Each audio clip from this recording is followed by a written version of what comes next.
Hey, everybody, it's Dave here, and Darren is not there. That's Justin Dave from Purple and Gold for Days. He's joining me in Darren's place because Darren right now is flapping his arms really, really hard as he flies down from Canada to, where was that? Costa Rica. There we go. He's going to be on the Pacific side of the country. He's looking forward to a multi-week vacation with his beautiful bride, and we wish him all the joy in the world and hope he sweats his balls off in the process because it's going to be a little bit warm down there. But he's going to miss all the excitement that's going to happen here in the next 48 to 72 hours. Yes, that's right. We're going into free agency, and the Vikings have a big choice or choices to make. First off, I want to welcome everybody that's joined the show from Giatano, SKOL for Life Barber, Raymond, No Stop. Who else is with us today so far? We have Delton.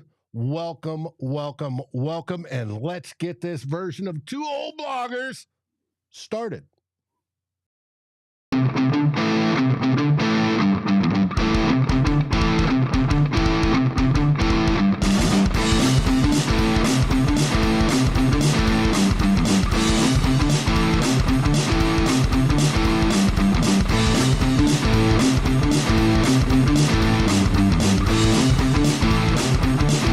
Vikings First and SKOL presents This Week in Vikings Land with Darren and Dave, your two old bloggers.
I got to get that fixed, people. Sorry about that. We're no longer muted. Okay, take two. But 3 weeks in a row, I've got to figure that out, why it's doing that. But anyways, I want to welcome Justin Day from Purple and Gold for Days. He is here instead, as in two words, not one word, of Darren Campbell, who's on his way to Costa Rica to have fun with his wife and hopefully catch some fish, see some sights, do some wonderful things while he's down there. But in the meantime, he's missing out on all the excitement that's going to happen in the next 48 to 72 hours. Are you looking forward to it, Justin? I am. It is the most wonderful time of the year. When we were muted, I did the singing bit. I'm not going to do it twice. I only got that in me once. So Dave will be the only one that heard me sing it. No, it is the most wonderful time of the year. Anyway, I remember Paul Allen and Jeff Dubé would do this gift wrapping opening bit at the start of free agency. Hey, we got a new defensive tackle. We got a new linebacker. Well, it is the most wonderful time of the year, unless, of course, you're playing in that Super Bowl. That would be slightly more wonderful. But jokes aside, it is that time of the year where rampant speculation becomes reality. And we don't have to argue about what's the best thing. We get to say, did the Vikings make the right choices? And we're going to find out. This NFL train of, well, we know tampering happens, so let's just make this a legal tampering period versus an illegal tampering period. But we're going to find out. We're going to find out real quick. There's a lot of dominoes to fall. It all starts with the guy on the screen here in Kirk Cousins, but it's going to be a fun time. And this is the best part of the year because everybody is 0-0. Everybody thinks, you know what, we can just do this, this, and this, and we can get our eyes on the prize. So it's going to be fun. Enjoy your time, Darren. Thanks for letting me sit in for you guys today. Let's get this going. Theme 1. Speaking of that guy, it came out today from Diana Rossini of The Athletic. She's the national NFL reporter, that Kirk Cousins is going to notify the Vikings tonight on whether he plans to test free agency or accept whatever offer the Vikings have put out there on the table. That means we're in Kirk watch full blown. What do you think's going to happen there, Justin? I will answer that 2 ways. What I want to happen, and not because I don't think Kirk Cousins is a good quarterback, and not because I think everything over the last 6 years is his fault. Let me put that disclaimer out there for those who adore Kirk Cousins and thinks we can't say anything but glowing positive things about him. What I want to happen is I want the Vikings to move on. And I say that in the context of after 6 years, it's time. I'm not saying that however you want to describe the last 6 years and where we were when we signed him and where we are now is entirely one entity's fault. It drives me crazy about this fan base. Well, it's Kirk's fault. No, it's the offensive line. No, it's the defense. No, it's the head coach. It's all of the above. And it is just time because you're talking about a 36-year-old quarterback when the season starts, coming off an Achilles injury.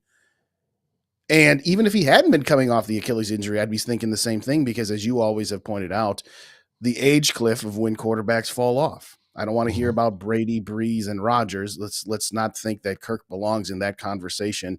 And even if he did, it would be an outlier. So what I want is I want this team to go in a different direction because we've seen this song and dance, and I'm not parceling out blame to him per se. What do I think is going to happen? I don't know. There were times where I thought, okay, it's done. He's doing the media tours. He's trying to put himself out there. On one hand, at the end of the season, he says, yeah, I want to stay here. It's not about the money. It's about what it represents. Okay, that's great if you're saying that. But in most recent times, you're putting out videos right around draft combine time, by the way. Interesting timing. And you're saying, and again, whether this information that has hit the media over the last couple of weeks was from his camp or not, it doesn't matter. If you're trying to pump up your stock because you want to get yourself the best deal, I don't begrudge you that at all. I have always said on my channel that players deserve to make as much money as they can.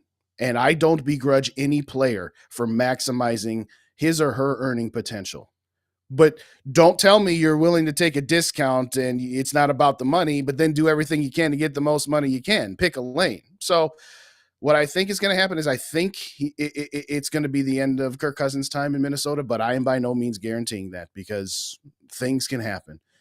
It was pointed out on X that when Kirk Cousins signed his 2-year extension with 1 year left of his original deal, it was the night before the start of the legal tampering period.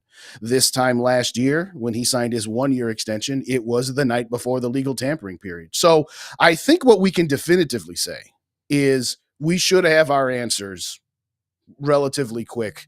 And by noon tomorrow, it should be a done deal, hopefully. I got this from Norsefius. It was my original artwork, but he put on the deal. The grift that keeps on grifting. Hopefully that grift goes on to Atlanta or the Raiders or the Broncos or the Patriots or wherever it is, because he's made his money in Minnesota, and I can't fault him for that. But he has not produced in where it matters. Yes, he produces in stats. He's got the prettiest stats of just about any quarterback I've ever seen, and I've heard ad nauseum. Oh, but Dave, he throws over 4,000 yards a year, closer to 4,530 plus touchdowns every year. And yet, we're mediocre. Worst of the best and best of the worst, as my buddy Drew used to say. And that's all it's been. Yeah. We haven't been in the game or close to it since 2017. And that was when they brought him here in 2018 going, he's the final piece of the puzzle. He's the one that's going to take us to the promised land. And 6 years later, going on 7, I don't see that changing at all. I don't see that his ability to take us to the promised land has gotten any better overall. Yes. Was he playing better beginning of last season? Yes, he was. He's playing some very good ball. But he does tend to play good in October. I mean, that's where Kirktober came from. That's just what it is. But there was always a few games a year where he threw stupid interceptions, and we're wondering, why is he at the bottom of the roller coaster? He's either playing really good or just brain farting, or vapor locking, like I used to say. And it just, to me, it doesn't make sense to bring him back. Now, does that mean they won't? I'm not so sure about that, folks. I'm not either. They very well may. And it could be, it may not be. They like Kirk Cousins. They like him as the person. As a person, he's probably a pretty cool guy. I'm sure I'd have interesting conversations with him. He's probably knowledgeable on a lot of subjects and probably fascinating. And the team likes him. They like him in the locker room. He endeared himself after the Netflix series Quarterback. Most definitely. Yep. Upped his stock, and it is, they might want him back. But like I've said, and you alluded to, I did the study. 35 years old is generally the age of death, if you want to call it that, for a quarterback. That's when they start to fall off and degrade. Throw in an Achilles tendon being blown up on top of that, and it just makes it hard for me to accept it. Now, if the Vikings do re-sign him back, I'm a Vikings fan. I am going to wish all the luck in the world and that he finally pulls it out and gets us to the promised land. Do I believe that's going to happen? No. But am I going to want it to happen? Yes, because I want a Super Bowl. I went to my first game in 1969, folks. 1969. That's eons ago. We have yet to win a Super Bowl. We haven't been to the Super Bowl since I was a kid. And I was a little kid back then, 6 in 1969. It's a long way to go. We haven't had a true, what I would consider,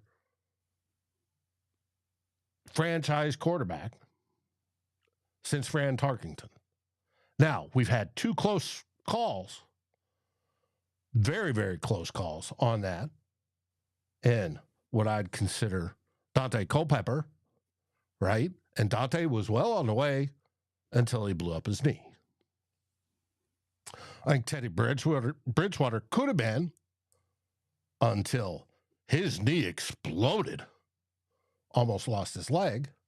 That messed with him. Now, you can go back and see some of the other guys that have played and were good. And yes, we've had franchise quality quarterbacks that have played for us, but they were on 1-year rental type deals or 2-year rentals, whether it be Cunningham or Favre or whoever. But we've never had that guy. And Kirk Cousins was supposed to be that guy. But in 6 years, he hasn't been. And to me, it's time to move on. We've hit that 35-year age range. He's going to be 36 this season.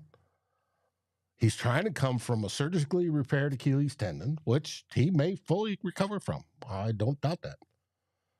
But it's going to be hard to see how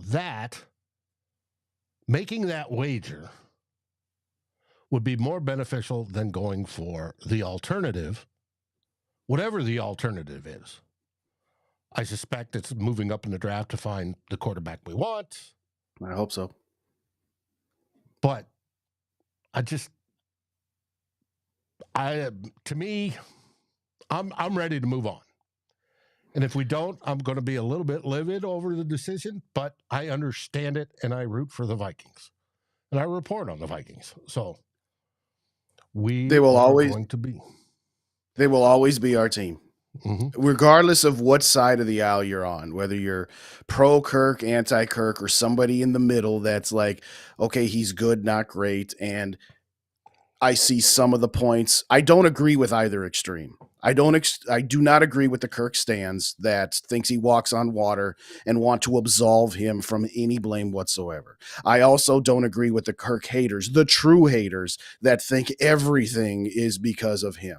I am in the middle where some of it's on him, some of it's on the general managers and how they've drafted in the last, pert near since 2015 was the last really good draft that we had.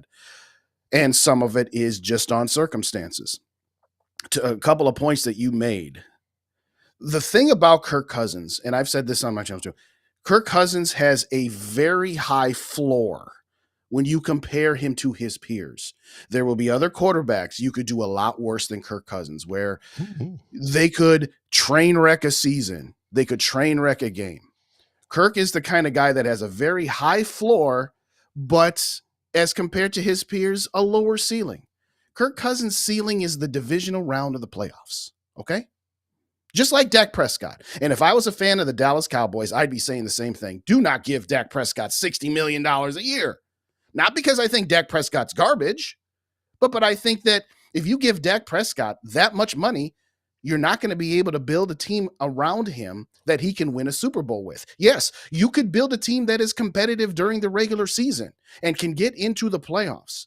But as a Vikings fan who is about to turn 45 in June, I've seen 0 Super Bowls in my lifetime, and I've seen 5 NFC Championship games. So roughly every 8 to 9 years, they have one pop-up season,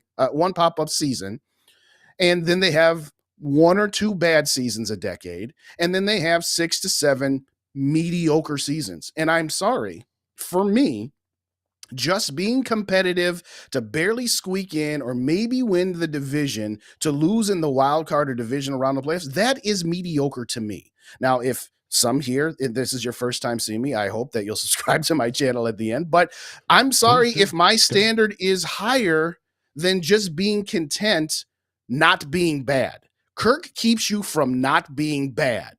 And the objective shouldn't be our first priority is that we're not bad. Our first objective should be let's be great. And I'm not saying that the last 6 years where you've had 2 playoff appearances, 1 playoff win, and 4 losing seasons is completely on Kirk Cousins. I will not say that. But I will also say that he is absolved from any of the flaws that the team has incurred over the last 6 seasons. So, but there was a couple of good points in here in the chat. I think it was SKOL 77 who said, unfortunately, I believe that he'll be back. In my opinion, it's the ownership pushing this. I have said that for almost 2 years, that as much as I like the Wilfs, particularly in comparison to cheap Red McCombs and the gang of 10 before him, where they have put in money, I am not saying that they're cheap. I'm not saying they're bad, but their mindset of we want to avoid being bad at all costs. Well, avoid being bad at all costs prohibits you from having sustained success. Look at the numbers, ladies and gentlemen. The Vikings have not been to the playoffs in back-to-back seasons since 2008 and 2009.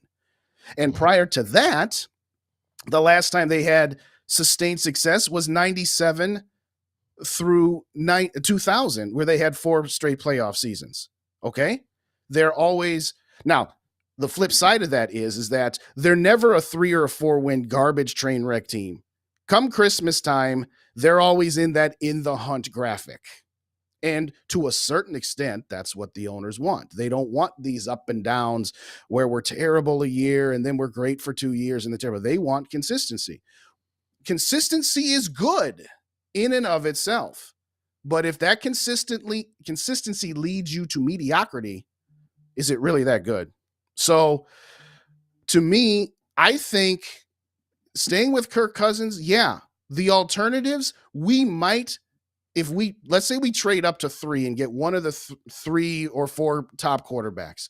Yeah, we would take a step back at the quarterback position, most likely, unless he turns into a CJ Stroud. Did CJ Stroud cause the Texans to take a step back? No, they took a step forward. So it is possible. But sans that, yeah, we might take a step back, but the overall team would then be taking steps to get better. I've always said, if you're stuck in mediocrity, sometimes you have to take one step back in order to take 2 steps forward. But as some of the commenters have put up here, some people are just so fearful that if we don't sign Kirk Cousins and don't continue to push all of our chips in every year, that somehow we'll turn into the Detroit Lions and be bad for 3 decades. I'm sorry, I don't buy that. This team, over its existence, has never train wrecked for more than a season or 2. But yeah, if you re-sign Kirk Cousins and you bring back Danielle Hunter, which we'll talk about later, yeah, you would be competitive for the division. You would. And you might get into the playoffs, but again, you're pretty much capped out at the divisional round. And I'd rather take a step back, theoretically, possibly at the quarterback position, get a younger guy who you have now under the tutelage of Kevin O'Connell, who is now making peanuts in compared to a market value quarterback, build up the rest of your team around, and then hopefully you push back up to that middle ground, and then hopefully you push through. Mediocrity needs to lead more mediocrity. Absolutely right. So this isn't an anti-Kirk thing. It's what he represents. A good, not great quarterback being paid market value leads you to staying in the middle. Mm-hmm. Hey, you got to take a chance. Cincinnati did it with Joe Burrow. Buffalo did it with Josh Allen, right? The first seasons weren't the greatest, but both of them have made it until they run into Patrick Mahomes. And there is the prime example of where you have a good but not quarterback in Smith, and yet they went and grabbed themselves that rookie that they thought could be the guy. And obviously, with Patrick Mahomes, maybe turn out to be the greatest quarterback ever to play the game. When it all shakes out in the end, he's got a ways to go, but he's got a great start at it. Absolutely. We want to see that on the NFC side, specifically for our team in purple. How about that? Let me address that point. That's a very good point. The Kansas City Chiefs had been to the playoffs 4 straight years, and I believe they got to the divisional round at least 3 out of those 4 years. I'd have to look it up. But Alex Smith wasn't the problem in Kansas City. He wasn't, but he also wasn't the solution. And that is what I've said about Kirk for the last 2 years. He's not the problem.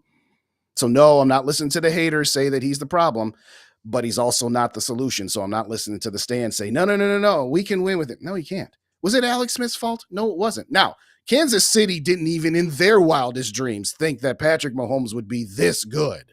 I mean, they'll take it, obviously. But at some point, Andy Reid says to himself, I've gone as far as I can go with this guy through no fault of his own. We've tried different machinations of adding different pieces to this team, and it just didn't work. And it's the same thing with Kirk. First, it's, well, the Vikings have let Kirk down for the last 3 or 4 seasons with their terrible drafting and terrible signings. Doesn't that by definition means that Kirk let us down the first 2 years he was here when he took over a team that had the number 1 ranked defense in the NFL? And yes, by the way, ladies and gentlemen, during 18 and 19, they weren't the best defense, but they were still top 10 in both of those seasons. So let's not pretend that Kirk never had a defense here. And then we want to talk about the unfortunate passing of Tony Sperano and how that jacked up the offensive line. Okay, those are valid points to be made. But that doesn't mean that Kirk can't take any criticism. And it doesn't mean that it's the wrong decision to say we've tried and tried and tried. And since 2019, we've had 4 seasons, and 3 out of the 4 of those seasons, for whatever reason, wherever you want to parcel out the blame, we've had 3 out of 4 losing seasons. So, yeah, it's time to rip off the Band-Aid, in my opinion. Doesn't mean that he's the problem. I just don't think he's the solution. And we'll see. Some of the comments that have been asked, what's going to happen if you get rid of Kirk and you draft a rookie quarterback and they're terrible and we're 3-14? You live with it. And then you evaluate, why did this happen? Is this quarterback showing signs that he's picking up the offense, that he can be the answer at the quarterback position. And if after one season, you know right off the bat that that guy isn't it, well, if you're 3-14, you draft another one. Because guess what? What's the difference between a couple of bad seasons and 2 more mediocre seasons? Yes, the mediocre seasons for guys like us covering the team and doing content would be a lot more entertaining and interesting than covering 2 bad seasons. I'm not suggesting I want the team to be bad. That's the other thing I love. Oh, you just want them to tank. No, I'm not saying that. I'm saying want them to win. We want them to win, but with how it's currently constructed, if you know your limits and your ceiling is mediocrity, I'm willing to try something else. I'm willing. Here's the scenario. And there's no guarantees in any of this, and I know that. But if I told you right now that the Vikings were going to have, as was suggested in the comments, a 3-14 season next year, boy, that would suck. And in 2025, they have another 7-8 win season. But in 2025, 6-7, they go to the NFC Championship game 3 times, go to the Super Bowl twice, and win one, if not both of those Super Bowls. Wouldn't a bad 2024 be worth that? Yes. But for some fans, and particularly the owners, that one bad season isn't worth it, because what if that one bad season leads to 5 bad seasons? Well, what if you sign Kirk Cousins and you stay mediocre for 2 or 3 more years? What else do you got? So, and I want to be clear, I'm not taking a dig at Kirk. Kirk is definitely on the Mount Rushmore of Vikings quarterbacks. Granted, there hasn't been a whole lot, so I don't want to damn him with faint praise. I would go Tarkington 1. I would go Kramer 2. And I would say Dante and Kirk are pretty even. I'd give a minuscule edge to Dante because he actually got the team to an NFC Championship game once, was second in MVP. Dante's a roller coaster where he has higher highs and lower lows, kind of like what I was talking about ceiling and floor earlier, whereas Kirk is pretty steady in the middle. But beyond that, those are my top 4 quarterbacks in this team's history. And I eliminate the one-year wonders like Favre and Cunningham and George, because you got to give me at least 3 years of sustained success. So I definitely have Kirk on the Mount Rushmore. Even though I've been labeled a Kirk Cousins hater by some. And definitely he has the stats. Yes. The dude, he's got arm talent. I've said that from day one. He's got arm talent. It's the rest that hasn't come together.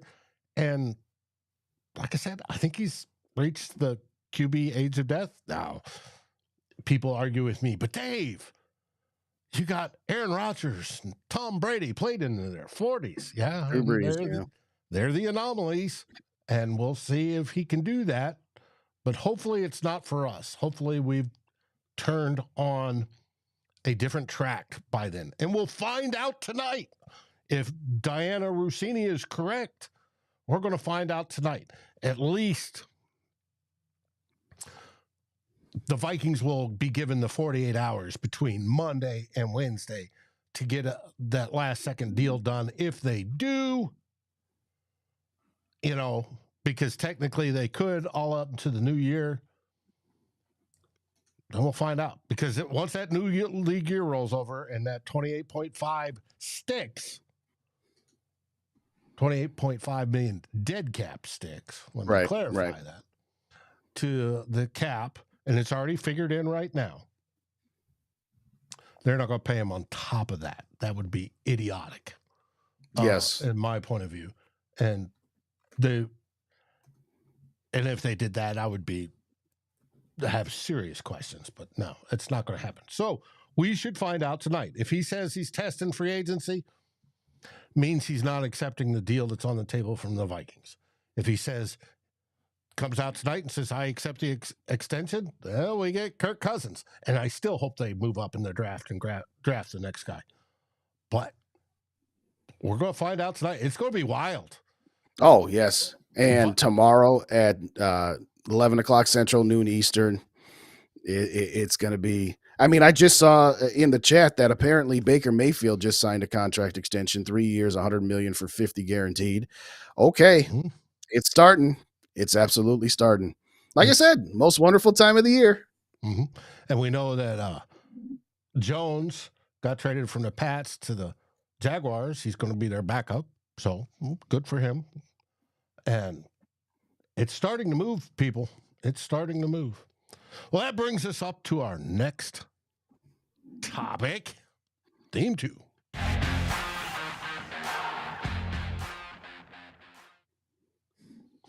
Speaking of which, sticking with Vikings players, we're going to talk about Danielle Hunter. Danielle Hunter has been an outstanding defensive edge player for the Minnesota Vikings. Came in super young, was raw. Andre Patterson turned him into a phenom, quickest to 50 sacks out of anybody in NFL history. Absolutely great. And when he was healthy, he is one of the best. And last year, continuing in the 3-4 defense, which he's not used to, because remember, he started out in 4-3. 3-4, he had what? How many sacks last year? What was it, 11 and a half? Somewhere. It's up there, 15 and a 12, half. 13, 14, somewhere. He was still good, tons of pressures, and he loves playing for Brian Flores. Now, that may be a benefit for him for if the Vikings want to retain him. He's presently 29. He will turn 30 in October. The question is, are we going to keep him? And as you can see this Dan Graziano quote there are many teams, whether it be the Bears, and I know the Lions, which isn't in there, are interested. You have the Colts, the Commanders, and the Sea Chickens, all interested in getting his services. With it, is he going to walk or is he going to stay? What have the Vikings offered? And that's a good question. Some people think it should be around the 20 million range. Other people think he's going 25 or more because he never had that really, really big contract he was promised. And I think he's got an issue with his agent, but they did squeeze out more money on this last go around when he had his sit in. So we don't know. Now, our buddy Tyler Fornes did a write-up on it and talked about how he most likely will get Sweat money. And by Sweat, I mean Montez Sweat in this case. Montez Sweat was traded last year to the Chicago Bears. And Chicago being one of those teams, I would hate to see Sweat on one side and Hunter on the other. That would be a miserable when we play them both. Play both games against those guys. But people are wondering, what in the world is Sweat money? There's Sweat's contract. He got the extension from the Bears, and that's what he's getting paid on annual value. Little over $25 million. What is interesting is Sweat's agent's team corporation is the same one as Danielle Hunter's. So it's going to be pretty much, I would almost guarantee they're going to ask that money. Right. Will the Vikings be willing to pay that to keep him at edge? He's presently our best edge, right?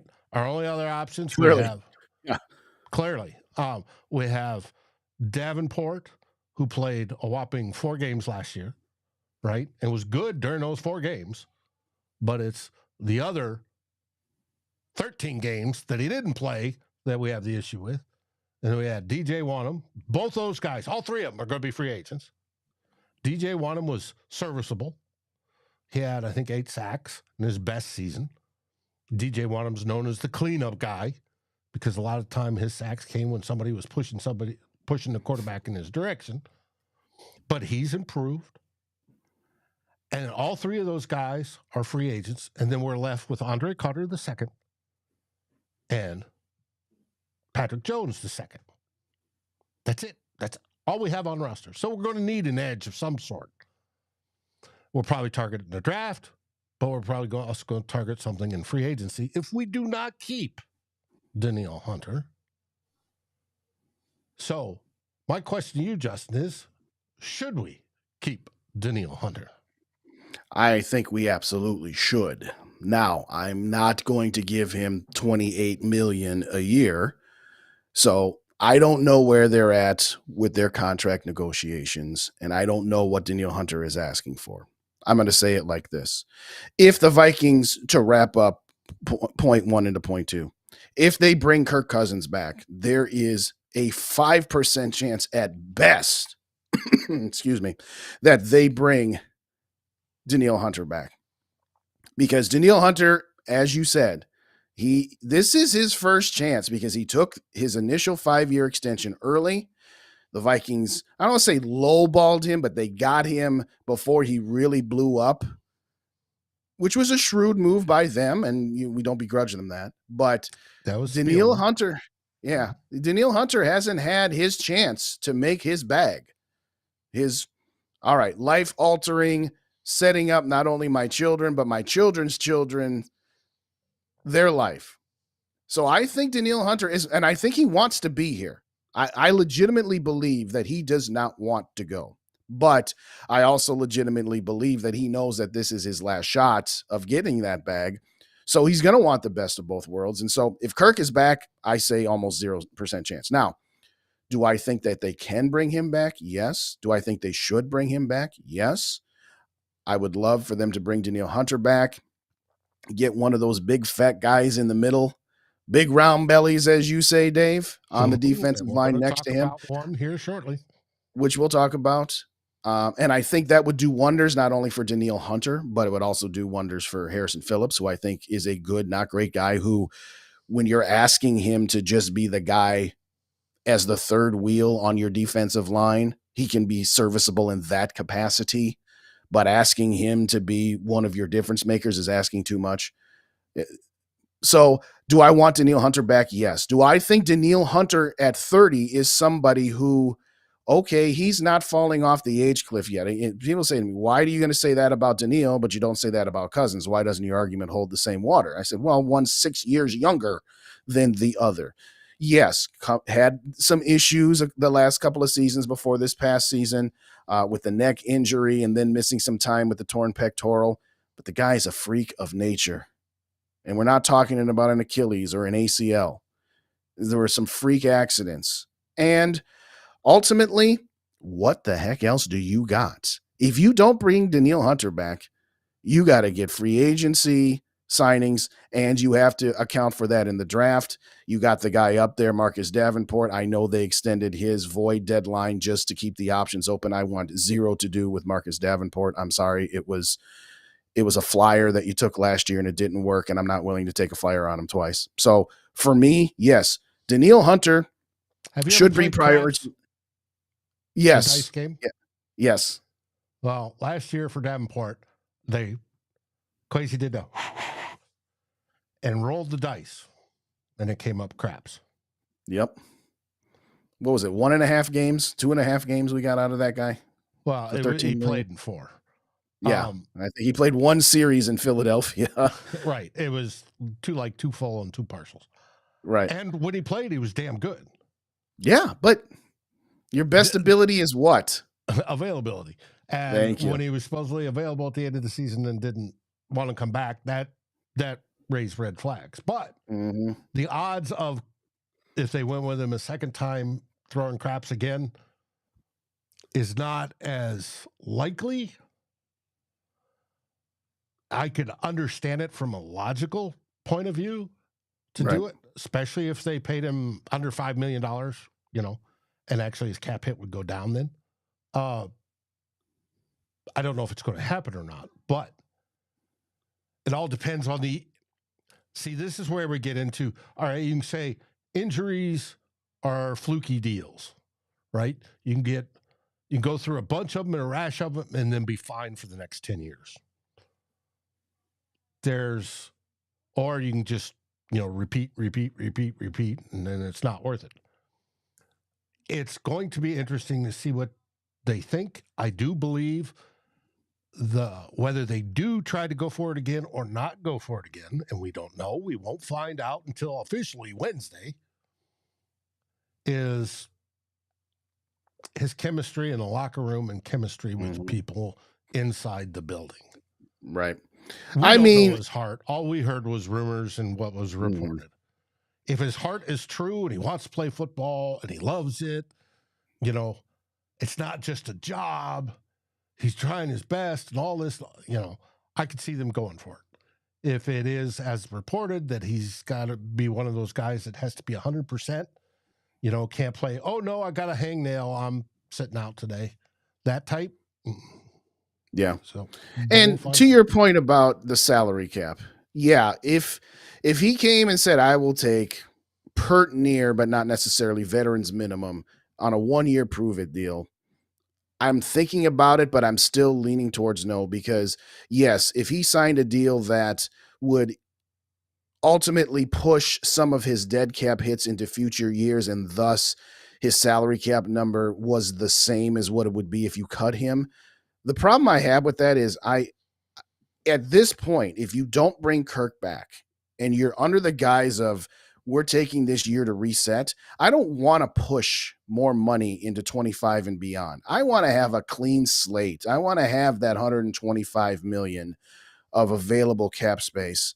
And so, yes, if you signed Davenport and you pushed some of his 6.9 dead, I think it would probably then be 4.9 would get pushed dead. I know it's only 5 million, but I'd rather just wipe the slate clean, rip off the Band-Aid for a guy that there was one interview that he did. I think it was with Doogie, and he's just kind of nonchalantly like, well, who says I'm not doing that? Who says I'm just sitting here doing that turned me off from him. I was just like, okay, this is one of those guys who, as you said, feels like he has to be 100% before he'll put himself out on the line again. So I'm pretty much out on Davenport. But to circle back to Hunter, I bring him back.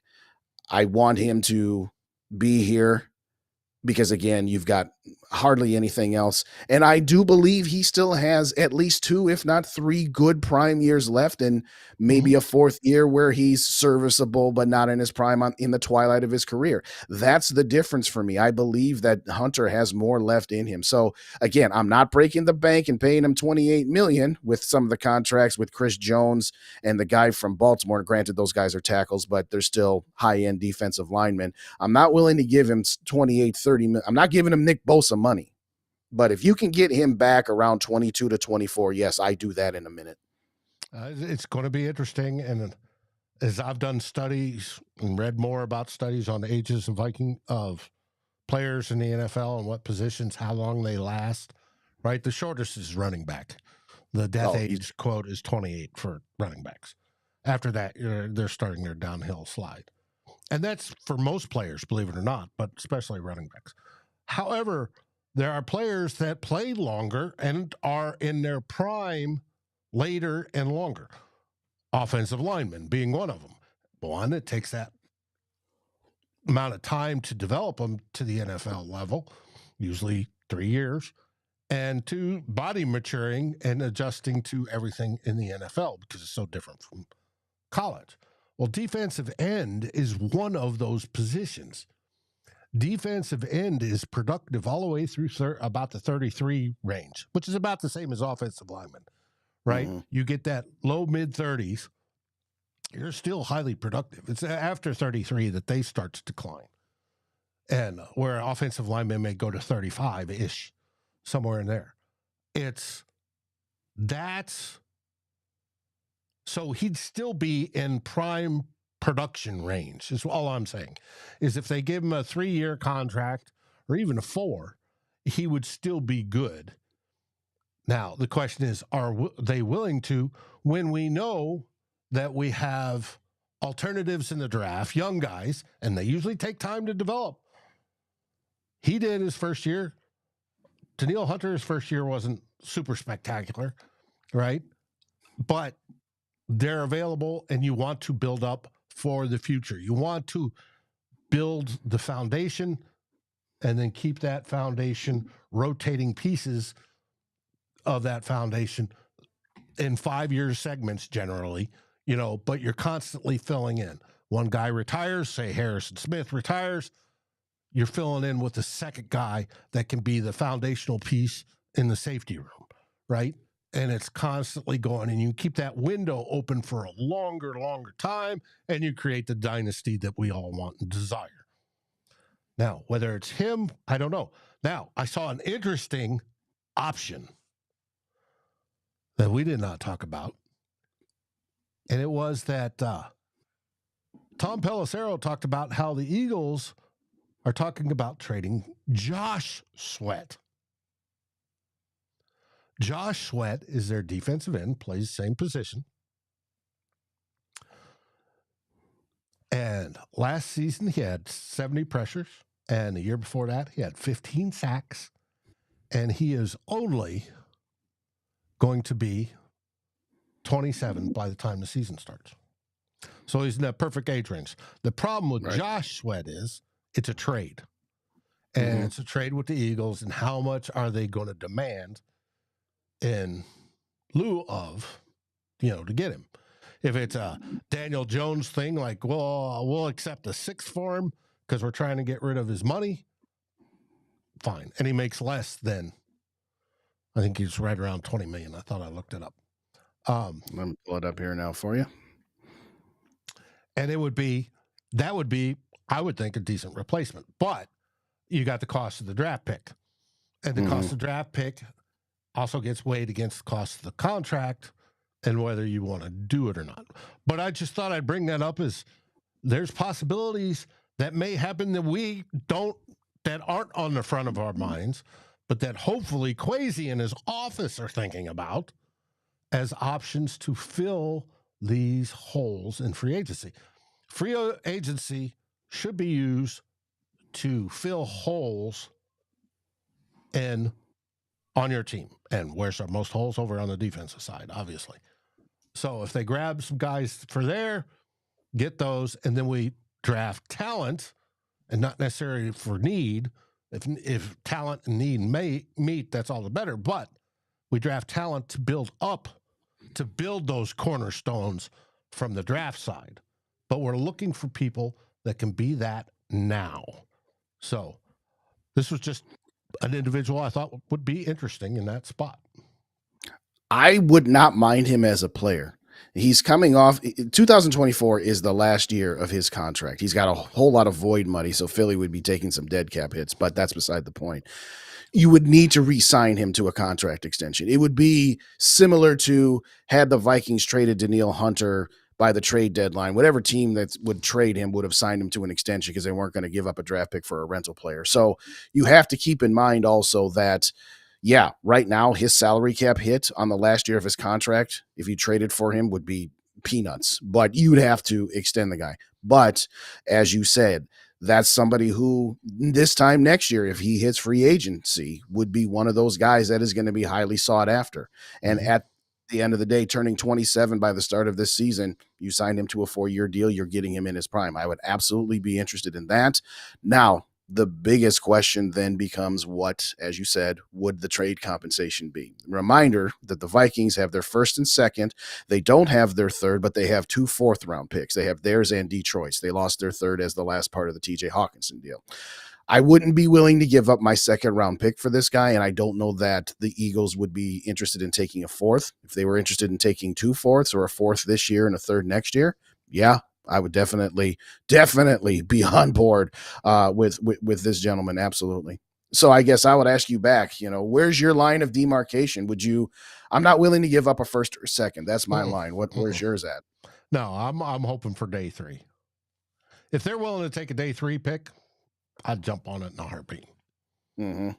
But or even 2 day 3 picks. Yeah. Or even 2, stipulate it. Hey, I'll give you 1 next year too. Something like that, because he could be a cornerstone if they did that. I don't know that Kwesi's going to do that. I doubt he will, but it's just an option. We're in option season right now where people can think, what if we get this guy? What if we get that guy? What if we get this guy? How would this guy fit? Is it a window shopping sort of type deal? Yes. And we're seeing how it's going to fit, which brings us to what if we get this guy? Theme 3.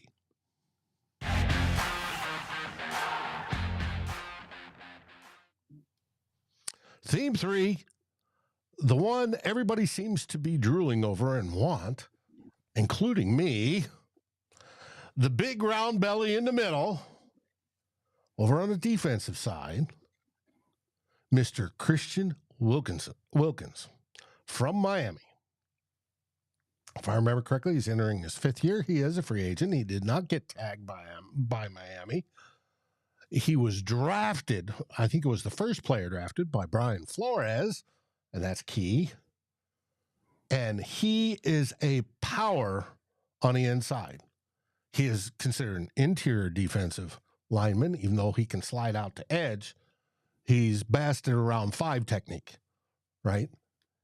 This dude is a beast when it comes to rushing the passer from the inside.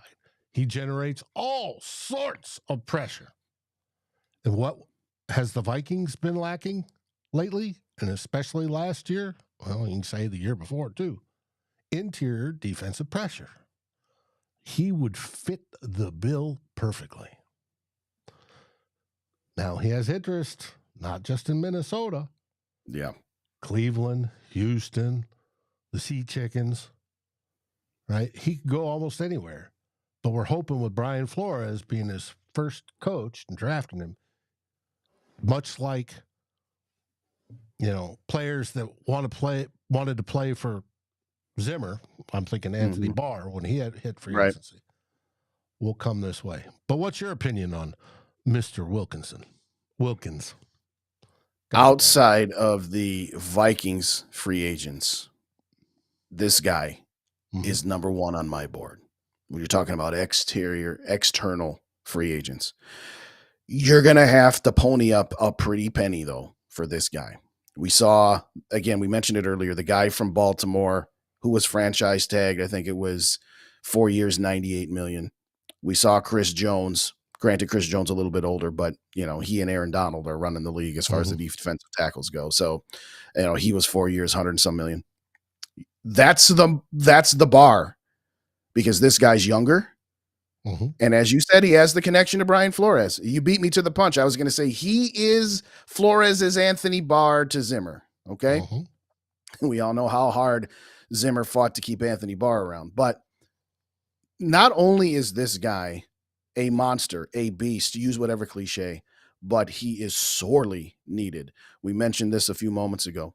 If you get him and Danielle Hunter back, that's going to take a decent chunk of your available spending money. But if you don't bring Kirk back and you take all $28.5 million dead on this year, you can then construct those contracts to where they're a touch lower this season and have some of the extra hits. Yes, M. Sullivan. That would be the coup de grace. Sign those 2 players and get Devondre Sweat in the draft. And then trade for the Philly guy. There you go. But jokes aside, this guy fills a need and a half, because it gives you the interior pass rush you're talking about, and it also allows you to have somewhat of a stout run defensive line. Talked about Harrison Phillips. This is a guy you put Harrison Phillips next to, and you say, okay, now I'm not putting Harrison Phillips in the same class as Kevin Williams, okay? But what I'm saying it is like this. Kevin Williams was very, very good throughout his career, but he was great when he had big fat Pat Williams next to him. Pat Williams and Jerry Ball in my lifetime, those are the big round bellies of all big round bellies. So you would help Danielle Hunter if you brought him back by getting this guy. You would be helping Harrison Phillips by bringing this guy. So when I say he fills a need and a half, this guy's a 3-down lineman. He's not one of those Pat Williams that's only in on rundowns and can't get much pass rush. He's not just a pass rushing specialist that you can run against. This guy fits the bill. Now, again, you're going to have to be prepared. We've always loved using the cliche. I've used it. You've used it. Rhino from Vikings Uncensored. The Vikings, because since they signed Cousins in 2018 and have always been pushing all their chips in and doing void years, they've only been able to shop in the quote-unquote Walmart clearance rack of free agency. They finally now have an opportunity to be in free agency at the start, not waiting for that first wave to go by and collecting players that have high upside or collecting players that realize they weren't going to get as much money as they thought. Now you're in a position to do it. Players with injury histories that they're rolling the dice on. Yes. So with all of that said, if they get this guy, regardless of what they do at quarterback, whether it's to bring back Kirk and try to run the team back as it has been, thinking, all right, we just need this piece and we can do something, or ripping off the Band-Aid. This guy, again, was he going to be 26? So if you sign him to a 4 or 5 year deal, you are getting him for his entire prime. And that is a guy and a position that you pay that kind of money to. You don't pay that kind of money to running backs, as an example. Defensive tackles that can get this kind of pressure, you absolutely do it for. Yeah, and if I was Kwesi, I'd entertain 5 or more years if you could. Oh, absolutely. Lock him down. And plus it gives you flexibility to go after other people because you can move salaries as the salary cap steps up over time. That would be my strategy. Now, people ask, Dave, can we get Wilkinson? Can we get Hunter? And can we get Wanham or whomever you're dreaming of to sign? And technically, yes, the Vikings have, 33 million-ish, somewhere in there of effective cap space. But they can make that happen. Mm-hmm. It depends how they want to do that and how they want to push money down. But if you're picking up somebody you consider cornerstone guys, and by cornerstone, I'm talking about these guys may be the best at whatever level they play at, whether it be on the defensive line. He's the best on the defensive line. He's the best linebacker. He's the best safety, corner, whatever. The multiple levels, and you are going to ride with them for the next 3, 4, 5 years. You go for that. That's what this is for. That's the only time overpaying in free agency is justified, because they're going to pull their weight, just like when we brought Fat Pat from Buffalo, right? How he developed into that. When you go for people like that, you're building up that talent base and you're opening your window. And you're not paying a quarterback market value. And oh, by the way, with Danielle Hunter, let's circle back to him one more time. Right now, he is slated for $14.9 million in dead cap hits. 7.5 of that would get shifted to 25 if you extended him. So while I don't necessarily like doing that for a quarterback at 36 who's only going to sign for 3 years, you signed Danielle Hunter for 4 years, you have a lot more room to spread out his money.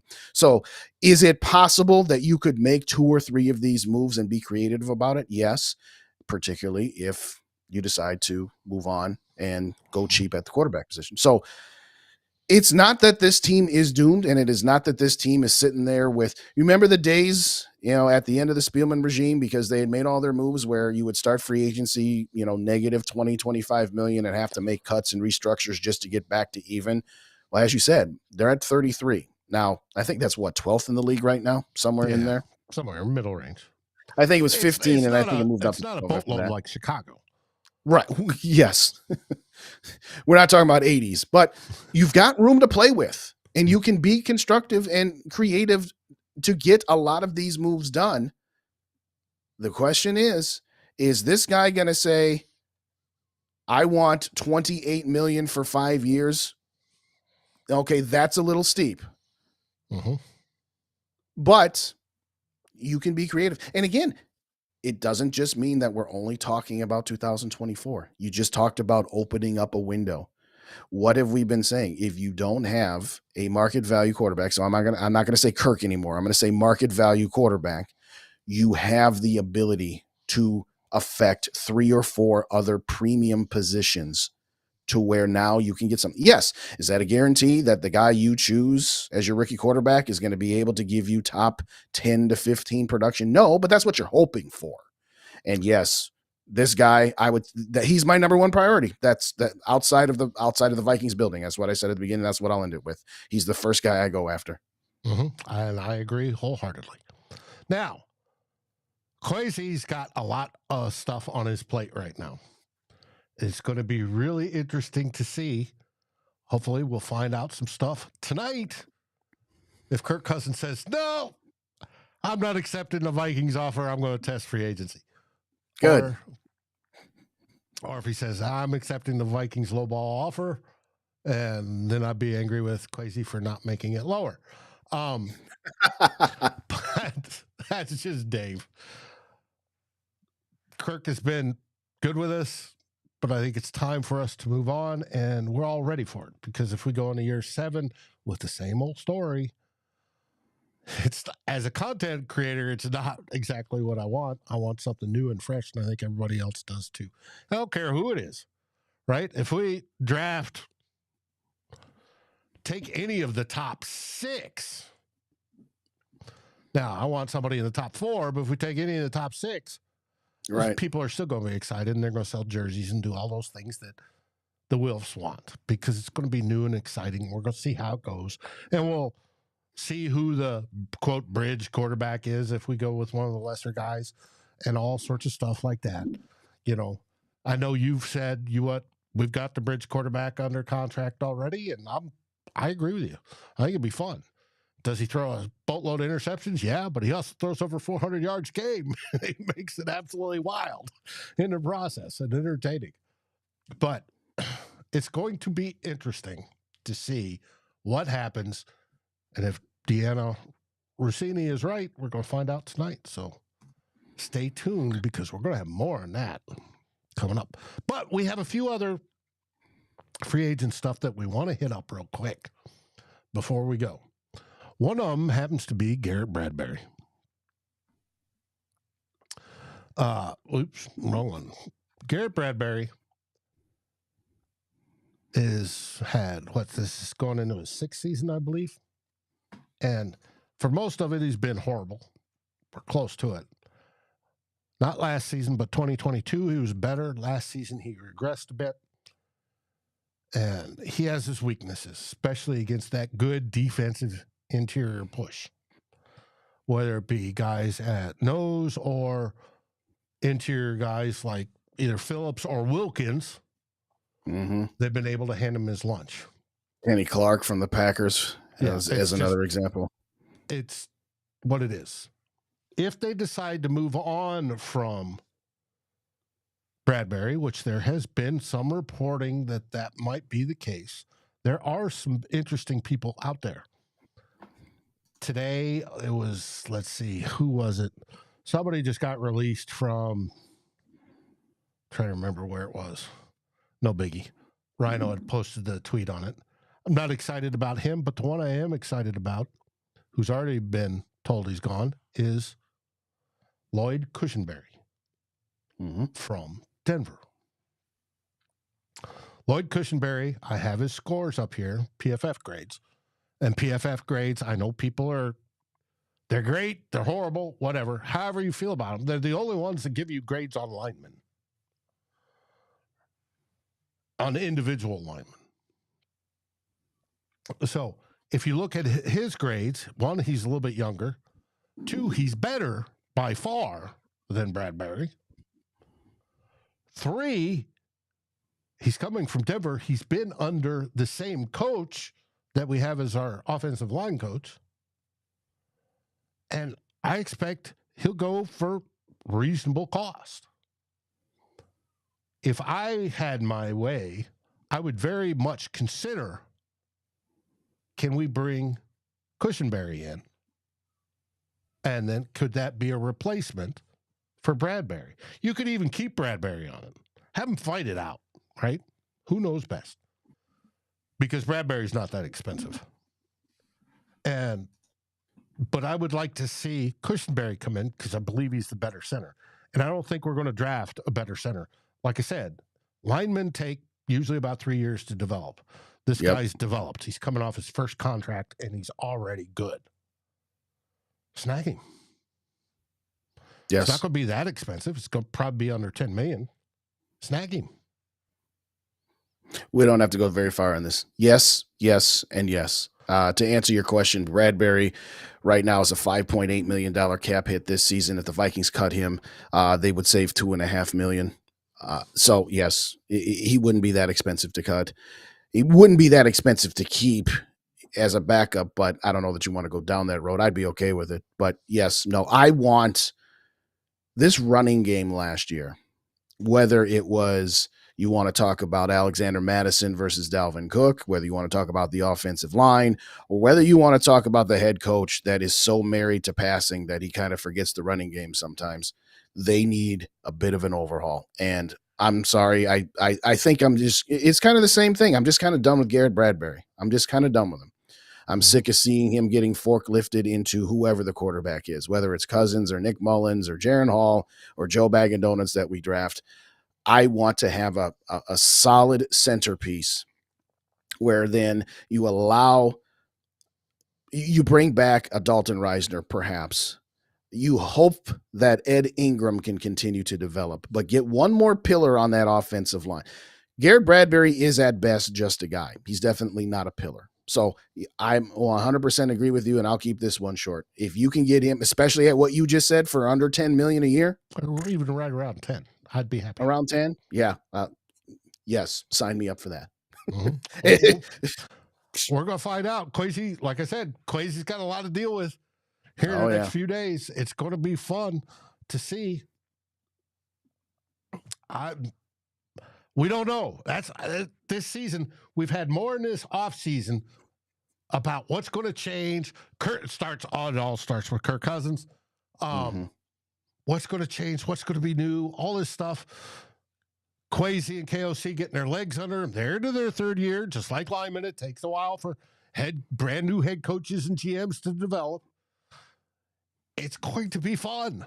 And this offseason has been fun because of all the speculation and everything that's moving. We're not, we're locked into the same old,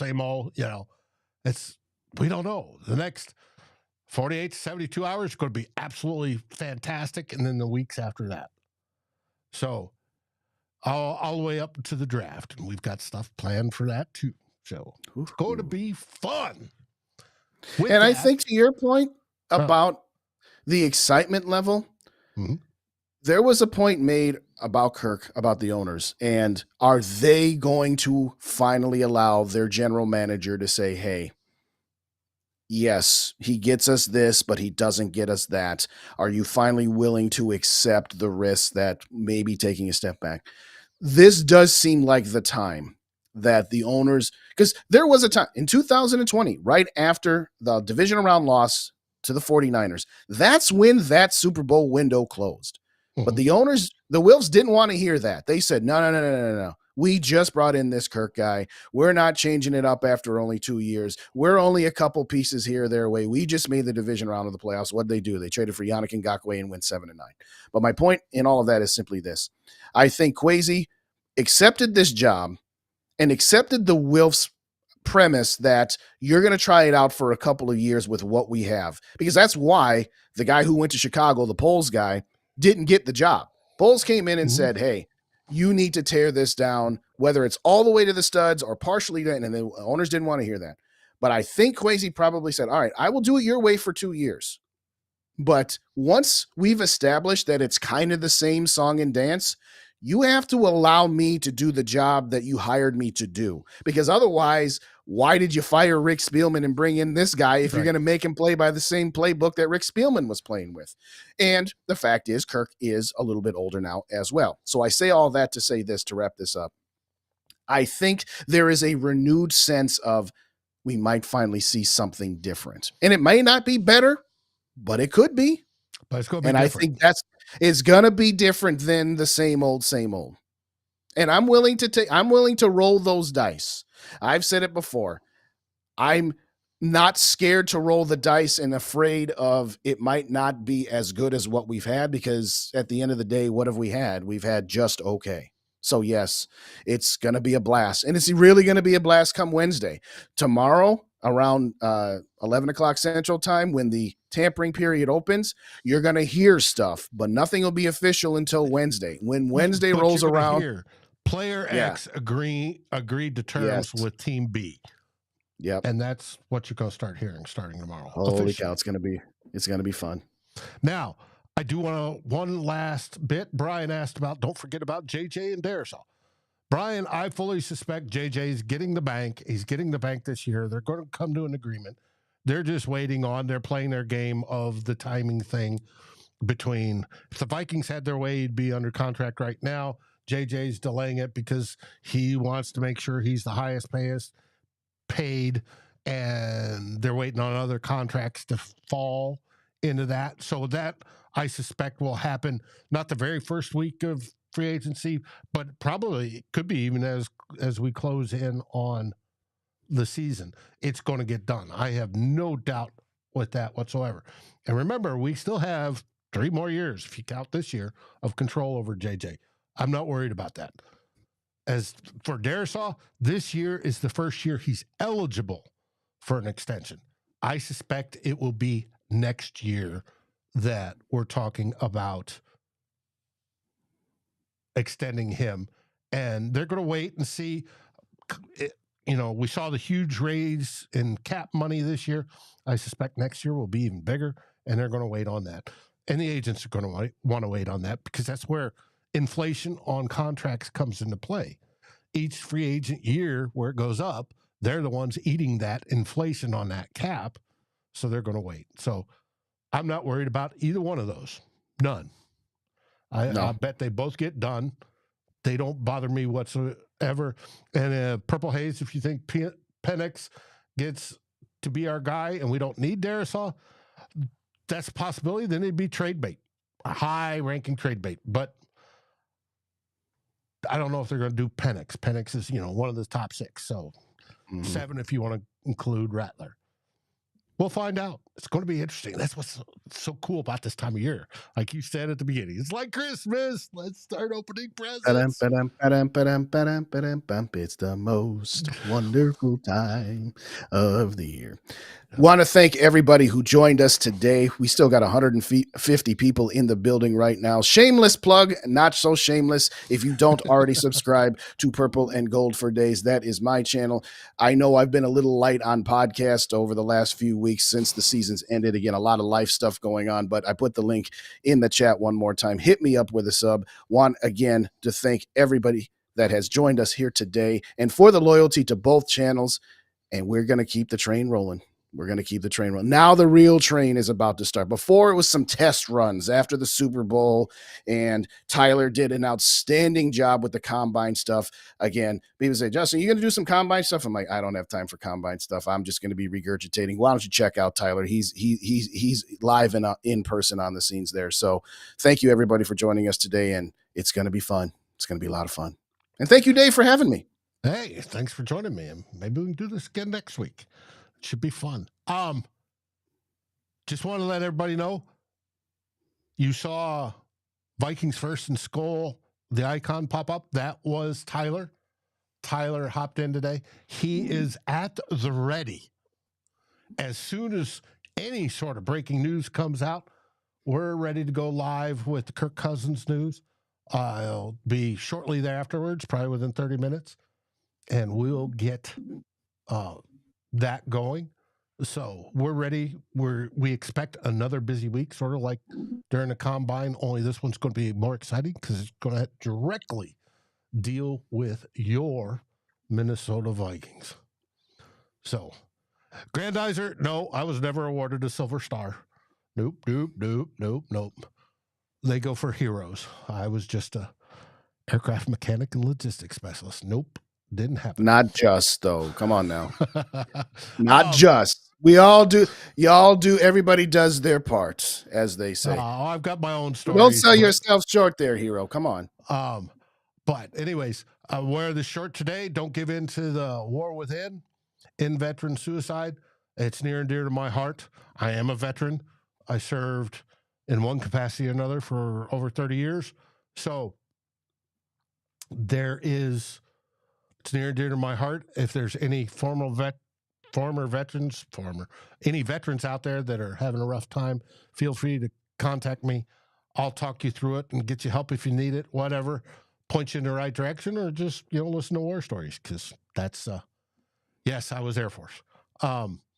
That's what we're here for. We went through the same shit one way or another. So we're here for you.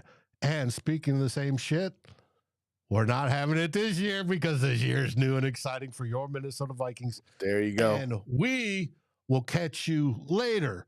But stay tuned to Vikings First and SKOL because we're going to have the latest of it and catch Justin as well on his channel.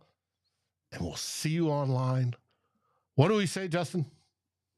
we say thank you, Norspheus and Fignuts, for reminding us if you didn't wipe your feet at the door, hit the like button on the way out and help us get this pushed out on the aggregator. But sans that, we say, SKOL Vikings, let's win this game. If the elevator tries to bring you down, go crazy and punch a higher floor. SKOL Vikings, baby.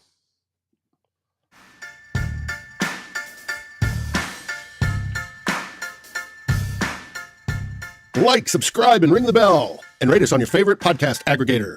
Darren and Dave, thank you for watching this episode of Two Old Bloggers. We look forward to seeing you on every show on the new Vikings First and SKOL.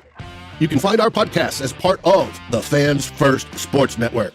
Sports takes for the fan, from the fan. SKOL, everybody!